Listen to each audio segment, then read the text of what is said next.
medicación por acetaminofén, nuestro grupo y está confirmado por Gabriel Girente, Ángel Gutiérrez y mi persona, David Gómez. Para hablar un poco de acetaminofén, tenemos que conocer un poco de historia. Se dice que el acetaminofén fue descubierto en los años de 1890 en los Estados Unidos. Se dice de que el acetaminofén fue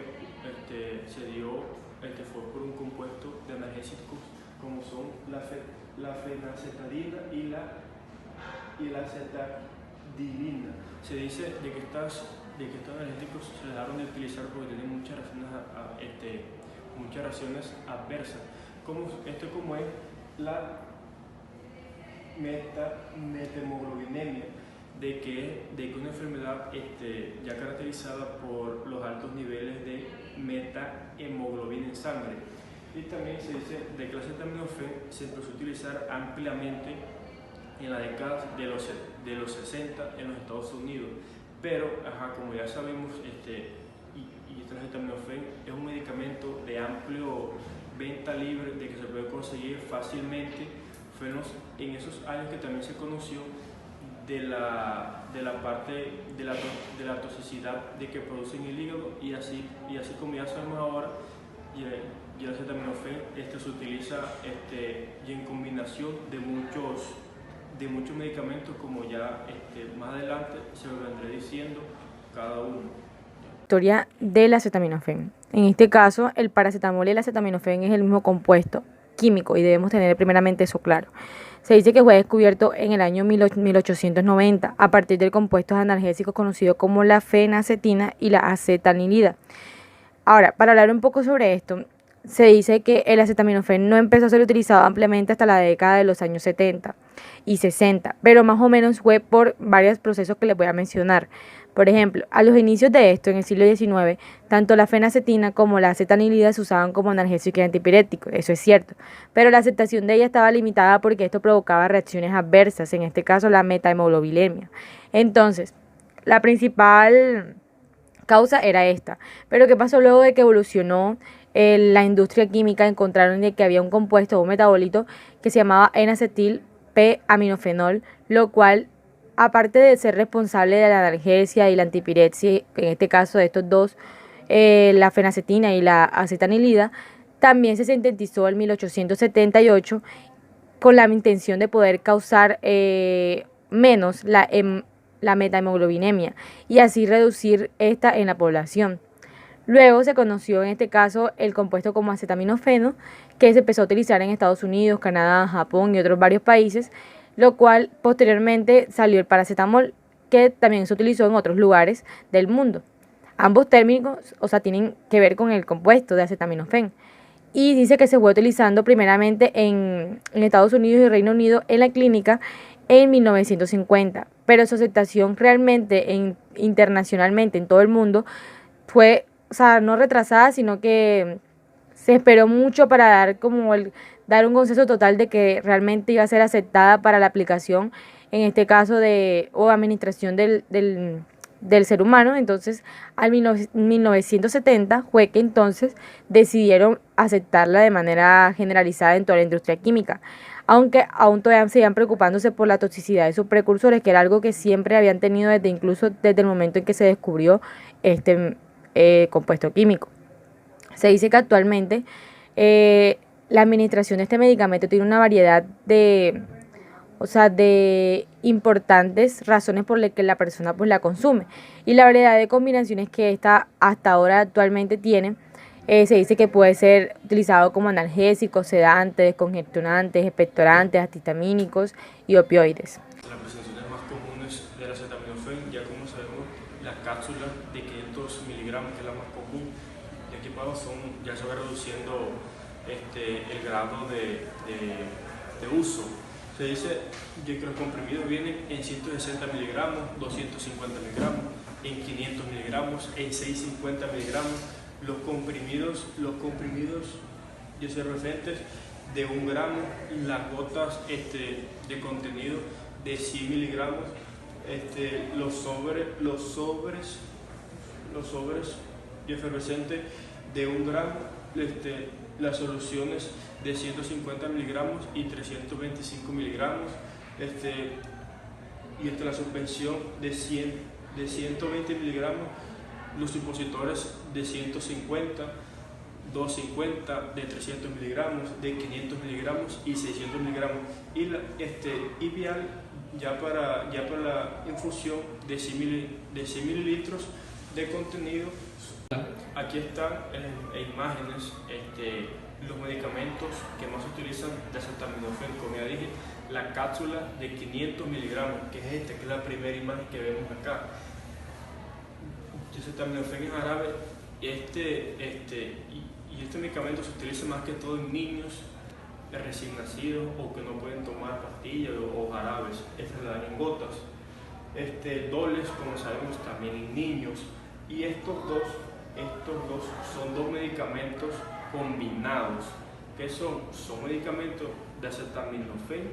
Y en este caso, por ejemplo, en esta imagen, de que el acetaminofén más tramadol, se dice que es un medicamento de alto riesgo para pacientes de que no toleran este medicamento, y también ya bastante conocido en nuestro ambiente, de que el acetaminofén de 325 miligramos más sulfato de codeína de 30 miligramos.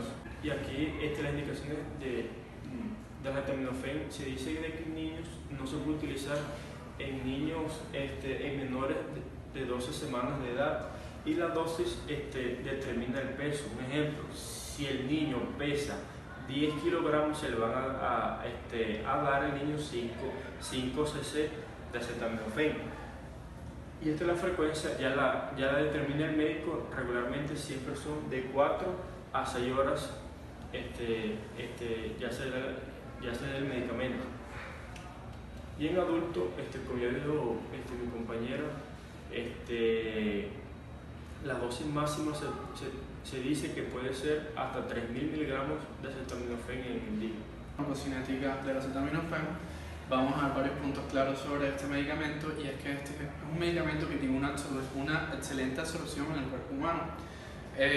Se absorbe muy rápidamente y alcanza un pico máximo entre 30 y 60 minutos. Tiene una vida media en el cuerpo humano de aproximadamente 2 horas, usando pues únicamente dosis terapéuticas. Tiene una unión a proteínas plasmáticas bastante bajas, que es más o menos del 25%, en algunas otras fuentes dice que es menor al 50%, para no ser tan específicos. Y tiene un volumen de distribución de 0,9 litros por cada kilogramo aproximadamente. Este se va a metabolizar por 2 fases, o también puede pasar un menor porcentaje sin ningún metabolismo alguno. Y estas 2 fases van a ser las fases de tipo 1 y 2, que se van a realizar en el hígado. Bueno, como se los dije, las 2 vías usadas ocurren en el hígado. La fase 1 y fase 2 son de conjugación y de metabolismo oxidativo, respectivamente, de segunda y de primera fase. Las reacciones de conjugación ocurren por la presencia de ácido glucurónido y ácido sulfúrico en un 90% del medicamento en el hígado. Y la segunda y las dos de primera fase, que ocurren por el metabolismo oxidativo por uso de enzimas del citocromo P450, ocurren para menos del 10% del medicamento presente en el hígado. Explicado de una manera distinta, como se los dije, la fase 2, que tiene reacciones de conjugación, se encarga del metabolismo del 90% en el hígado, que eso se ocurre por glucuronidación entre el 55 y 60%, aquí es donde este es el metabolismo mayor que ocurre, y la sulfatación entre un 20 y 30%.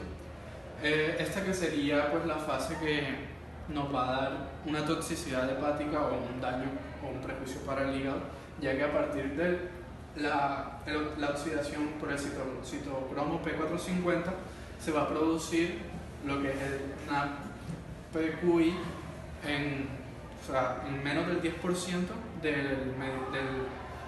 de las sustancias en el hígado. Y esto va a determinar su toxicidad dependiendo si hay o no la presencia de glutatión en el hígado, ya que el glutatión lo transforma a metabolitos no tóxicos pero cuando este no está presente, ya sea por circunstancias de sobredosis o por circunstancias de agotamiento de este, el exceso de NACQI va a producir un daño celular porque se va a unir a unas macromoléculas. Y como les dije anteriormente, hay una pequeña parte que es eliminada sin cambios, que es hasta menos del 4%, secreta renal de manera pues, inmediata, por así decirlo. Bueno, la toxicocinética, como se los estaba mencionando, se condiciona a 3 factores, que es cuando se absorbe completamente en alrededor de 4 horas por una sobredosis. Hay una concentración elevada de NACQI, NACPQI, por lo que les estaba mencionando, por varios escenarios. Y aparte de la concentración elevada de estas sustancias, hay un agotamiento de las reservas de glutatión. Para entenderlo mejor, se realiza de esta forma. Cuando está la presencia de NACPQI, que ocurre por las reacciones de fase oxidativa por el citocromo P450, y tenemos un nivel adecuado de glutatión, aquí está la rama, cuando hay un nivel adecuado de glutatión, el NAPQI se va a unir al glutatión reducido y se va a conjugar un ácido mercaptúrico o cisteína, que son los metabolitos no tóxicos de los que les estaba hablando, y se van a poder excretar renalmente sin ningún problema. Pero por otra parte, cuando no tenemos niveles adecuados de glutatión o no tenemos presencia alguna de este en el hígado, el NAPQI se va a unir a macromoléculas del hepatocito y aquí es donde va a iniciar el daño celular.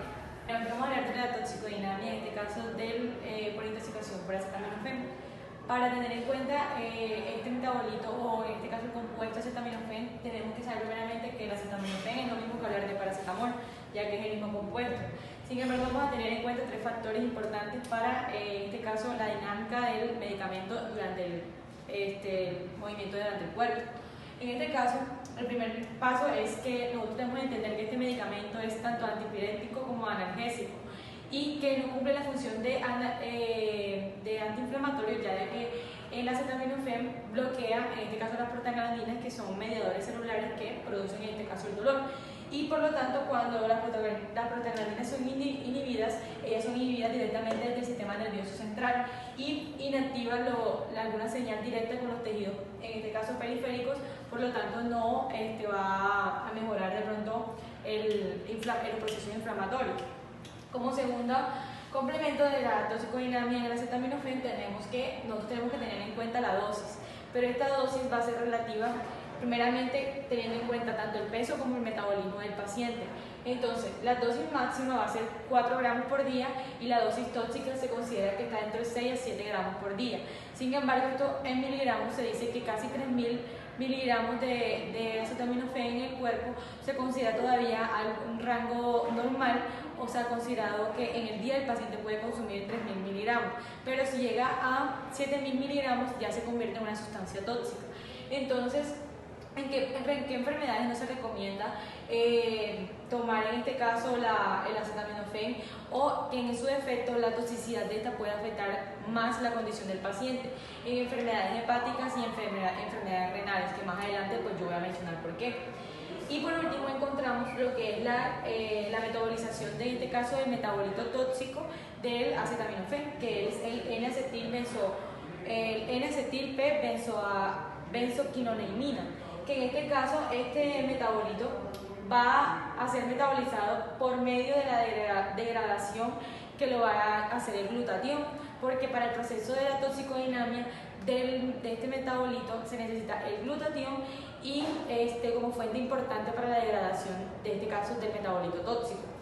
¿Y qué pasa cuando entonces ese metabolito tóxico no es degradado por la deficiencia de glutatión?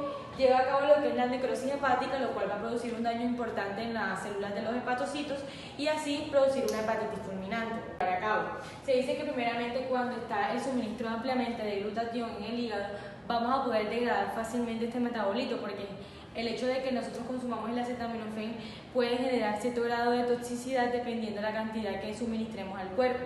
Entonces, en el caso del glutatión, cuando tenemos la cantidad amplia para poder degradar, en este caso el metabolito tóxico, no va a producir toxicidad. Pero en el caso en el que no pueda, o sea, que el suministro de glutatión no pueda ser capaz de degradar la cantidad de metabolito que hay en el cuerpo, entonces se va a producir una disminución de glutatión, por lo tanto la toxicidad sí se va a llevar a cabo. Pero entonces, ¿cómo se va a llevar a cabo?